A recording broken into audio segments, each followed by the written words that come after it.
Thank you, Mr. Chair. Number of questions. Mr. Secretary, thank you for being here. But first, I wanted to start with a couple of acknowledgments.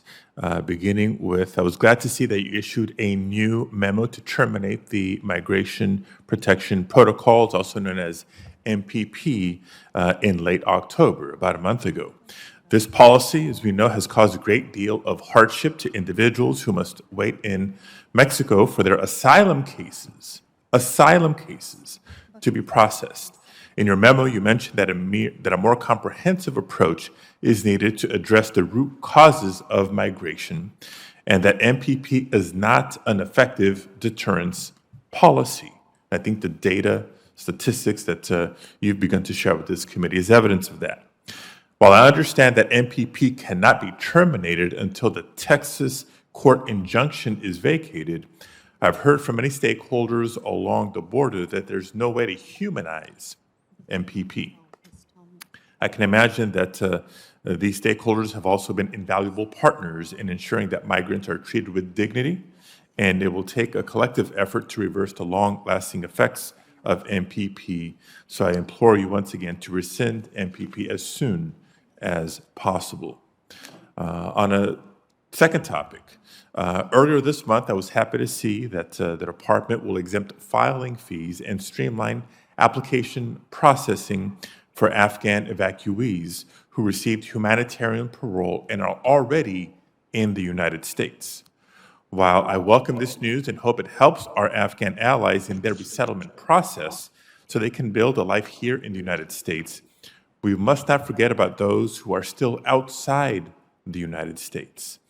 I encourage the department to also waive the fees for those Afghans who are applying for humanitarian parole from outside the U.S. and to work with the State Department to facilitate their travel outside of Afghanistan so that their applications can be processed. I continue to hear from Californians about how helpful a fee waiver would be. I also sent a letter along with 26 of my colleagues, including many on this committee, making this exact request, which I would like to enter into the record. I urge the department to continue offering support to our Afghan allies inside and outside the U.S. Now to my questions. The first, which is a follow-up to something we've heard a lot from my Republican colleagues today, and that's about the increasing number of migrant encounters. Now, if I understand correctly, this is the third consecutive month of border encounters actually decreasing. So would you like to comment on this or shed some light or clarity on the more recent statistics and trends? Thank you, Senator Padilla.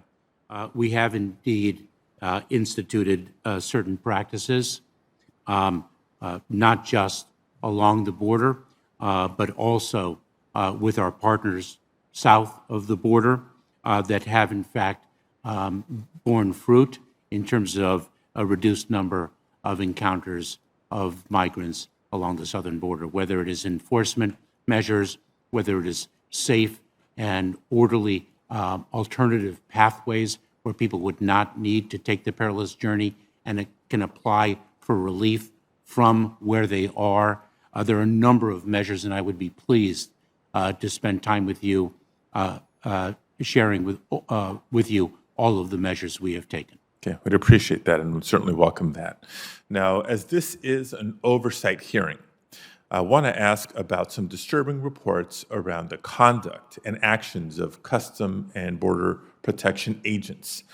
A recent letter sent by the Southern Border Communities Coalition raises significant concerns about critical incident teams within the agency that are interfering with law enforcement investigation of CBP agents. According to the letter, these teams have been operating for decades and investigating their own agents without authority and may be obstructing justice by shielding agents from accountability. One case in particular that is especially concerning to me involves Anastasio Hernandez Rojas, who was a longtime resident of San Diego and a father of 5. In 2010, Anastasio was hogtied, brutally beaten, and repeatedly tased by border agents until he stopped breathing.